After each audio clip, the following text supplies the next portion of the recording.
수학 1 2단원 소단원 1 생명활동과 에너지 두 번째 영상입니다. 이번 영상에서는 일단 소화계, 순환계, 호흡계에 대해서 설명을 할 건데요. 이 기관계의 통합적 작용과 연관지어서 각 기관계의 특성을 묻는 문제가 출제될 가능성이 높습니다. 그래서 각 기관계에 따른 각 물질의 농도라든지 양의 변화 이런 것들이 많이 나오게 되는데 그런 특징들을 잘 정리해 놔야 할 것 같습니다. 에 들어가기에 앞서서 인체 구성 체계부터 한번 보고 가겠습니다. 이 단원에서는 용어 하나하나가 되게 중요하고 이 기관계의 구조가 되게 중요하기 때문에 한번 기본적인 용어들부터 한번 정리해 보겠습니다. 일단 인체는 다세포 생물이에요. 그래서 인체는 처음에 수정란부터 시작해가지고 이 수정란이 세포 분열과 증식을 통해서 세포가 분화하게 되고 이 분화된 세포가 조직과 기관을 이루어서 기관이 모여서 기관계가 되고 이 기관계들이 모여서 인체가 됩니다. 그리고 이 기관계가 오늘의 주요 학습 목표라고 할 수 있습니다. 일단 우리 몸의 가장 기본적인 단위라고 할 수 있는 세포에 대해서 한번 보도록 하겠습니다. 일단 세포는 세포 분화라는 것을 하는데 이 세포 분화는 세포가 증식하는 동안 각각의 구조나 기능이 특수화되는 현상을 말합니다. 이 세포는 고유 기능에 따라서 4가지로 분류할 수가 있는데 일단 첫 번째로 근육세포, 신경세포, 상피세포, 결합조직세포가 있습니다. 이 외에도 면역세포라든지 다양한 세포 종류가 있는데 일단 4가지만 대표적으로 설명했습니다. 다음은 세포가 모여서 조직을 이루게 되는데 여기서도 분화된 세포들 중 유사한 세포들이 모여서 형성이 되는데 가장 대표적인 4가지를 먼저 소개하도록 하겠습니다. 일단 첫 번째로 근육조직, 신경조직, 상피조직, 그리고 결합조직이 있습니다. 이 조직들의 모양은 처음 보실 텐데요. 일단 근육조직, 신경조직, 상피조직, 결합조직에 대한 그림이 옆에 나와 있습니다. 그 다음에 이 단원의 하이라이트라고 할 수 있는 기관 및 기관계입니다. 기관은 특정 기능을 수행하는 구조적 단위인데 이 단위들이 모여서 기관계를 이룹니다. 일단 기관계의 종류를 한번 살펴보면 첫 번째로 순환계, 소화계, 호흡계, 그리고 다음 소단원에서 나오는 배설계가 있습니다.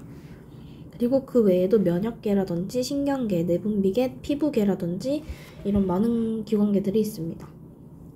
이 밑에 그림은 동물의 구성 단계인데요. 세포가 모여서 조직이 되고 그 다음에 기관이 모여서 기관계, 그 다음에 하나의 개체가 됩니다. 반면에 식물은 세포에서 조직으로 가는 것은 똑같은데 그 다음에 기관으로 가는 것이 아니라 조직계를 거쳐서 기관으로 간 다음에 기관계를 가는 것이 아니고 바로 개체가 됩니다. 식물과 동물의 차이점인 이 조직계를 기억해 놓으시면 되겠습니다. 본격적으로 기관계에 대해서 알아볼 텐데요. 일단 기관계는 기능에 따른 분류 또는 구조에 따른 분류 이렇게 2가지로 분류를 할 수가 있는데 같은 기관계의 분류입니다. 일단 기관계의 상호작용으로 바로 넘어가 볼게요.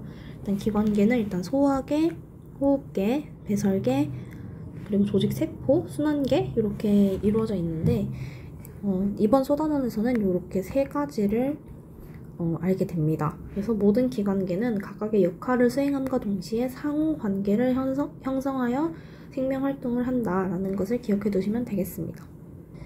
이제 기관계에서 종류별로 한번 설명을 해볼 텐데요. 일단 첫 번째로 소화계입니다.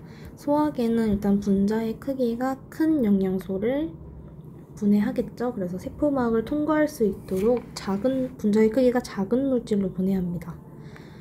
그리고 흡수하게 되고요. 예를 들어서 입이라든지 식도, 위, 소장, 대장, 그리고 간, 쓸개, 이자가 있는데 여기 간이나 이자 같은 것은 소화계로 되게 생소하게 들릴 수도 있겠지만 간과 이자도 소화계입니다. 옆에 그림을 보시면 이 소화계의 구조적인 단계가 그려져 있는데요. 일단 녹말, 단백질, 지방의 분해 과정이 나와 있고 여기서 보면은 이 생성물이 포도당, 아미노산, 그리고 지방산과 모노글리세리드가 나온다는 걸 볼 수가 있습니다. 여기 세 가지는 선지에도 나올 수 있기 때문에 기억해 두셔야 하고요. 생성된 영양소는 혈액의 혈장이 운반한다 라는 것도 기억해 두시면 되겠습니다. 그리고 이 옆에 있던 그림을 이렇게 가로로 나타낸 그림인데요. 여기서는 이제 녹말, 단백질, 지방 등의 고분자 물질은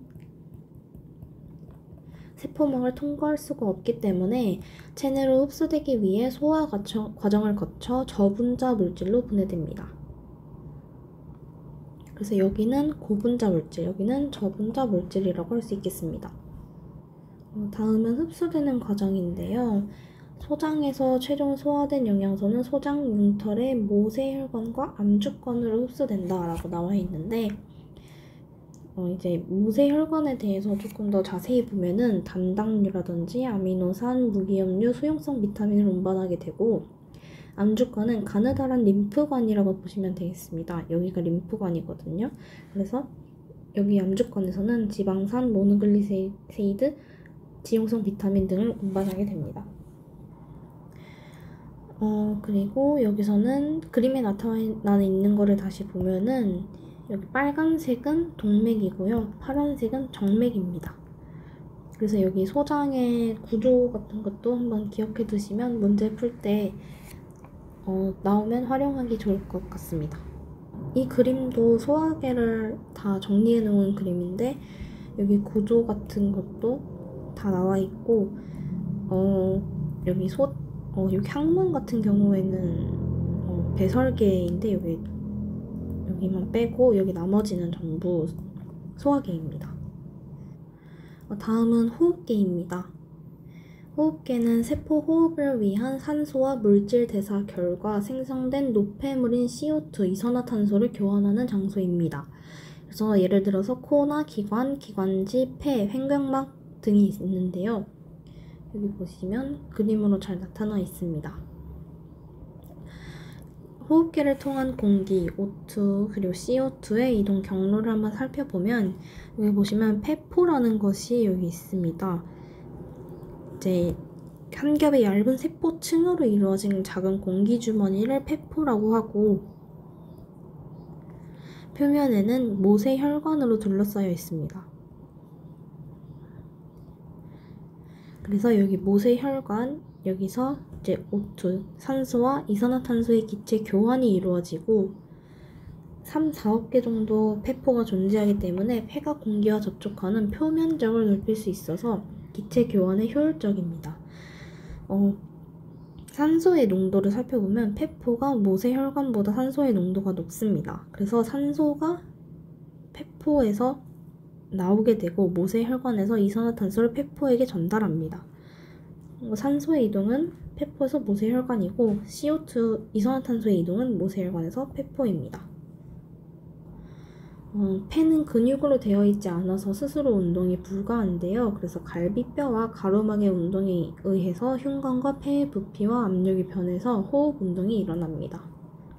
마지막으로 순환계입니다. 순환계는 소화기관에서 흡수한 영양소와 호흡기관에서 흡수한 산소를 조직세포에 공급하는 역할을 합니다. 조직세포에서 생산된 노폐물과 CO2를 각각 콩팥과 폐로 운반하게 되는데 예시로는 심장과 혈관이 있습니다. 우리 온몸에는 이렇게 혈관이 곳곳에 뻗어 있고요. 그리고 심장과 혈관 일부를 이렇게 그려보면은 여기서 심장과 연결되어 있는 폐동맥, 폐정맥, 대동맥, 그리고 간정맥, 간문맥 이런 것들은 이름을 기억하고 있는 게 좋을 것 같습니다. 그래서 콩팥 동맥과 콩팥 정맥까지 암기하시면 문제 풀 때 수월할 것 같습니다. 다음은 기체 교환과 운반입니다. 첫 번째로 호흡 운동은 들숨 시 산소가 폐로 들어가고 날숨 시 CO2, 이산화탄소가 폐에서 나간다입니다. 이거는 일단 상식적으로 이해할 수가 있고 폐와 조직에서의 기체 교환을 보면은 분압차에 의한 확산 현상에 의해서 외호흡과 내호흡이 일어난다. 여기서 보시면 보시면 분압차가 나타나 있고 이런 차이에 의해서 확산이 일어나기 때문에 여기서 교환이 이렇게 교환이 되고 있는 그림입니다. 다음은 산소와 이산화탄소의 운반인데요. 일단 첫 번째로 산소의 운반은 대부분 적혈구 속의 헤모글로빈에 결합되어서 순환계에 의해 폐에서 조직세포로 운반이 됩니다.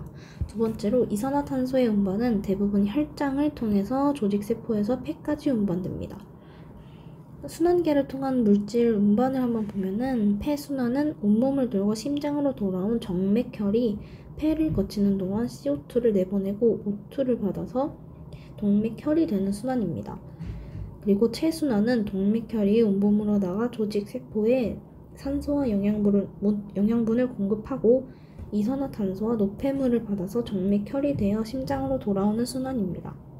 네, 여기서 폐순환에서는 산소를 받았기 때문에 산소의 농도가 더 높아질 테고 체순환에서는 CO2와 노폐물을 받아오기 때문에 이산화탄소의 농도가 더 높아지겠죠? 이런 농도의 변화가 출제 요소가 됩니다. 그리고 이 구조적인 부분도 한번 기억을 해야 하는데 폐정맥 이거는 폐에서 나온 혈액이 심장으로 들어가는 혈액이죠. 그 다음에 대동맥 이제 동맥은 이 심장에서 나오는 혈액이라고 보시면 되겠고요. 다시 심장으로 들어가는 것을 대정맥이라고 하고 다시 폐로 나가는 혈액을 폐동맥이라고 합니다. 그래서 심장에서 나가는 것은 다 동맥이라고 할 수가 있고 심장으로 다 들어오는 것은 정맥이라고 할 수 있습니다. 그래서 이 구조 그림에서는 최소한 요 네 가지 동맥, 정맥은 기억하고 있어야 합니다. 이제 저번 영상에서 배웠던 세포호흡학 반응식인데요. 이제 이번 영상에서 소개했던 기관계를 한번 결합시켜서 설명해보면 일단 이 부분은 소화계, 이 부분은 호흡계, 여기 물 부분은 배설계가 담당하고 있고 여기는 호흡계가 담당하고 있다고 볼 수가 있겠습니다. 그리고 여기 플러스로 순환계까지 기억해 두시면 되겠습니다. 이번 영상에서는 우리 몸을 구성하는 기관계의 각각의 구조와 기능에 대해서 알아봤습니다. 다음 영상에서는 문제풀이를 통해서 단원을 정리하도록 하겠습니다.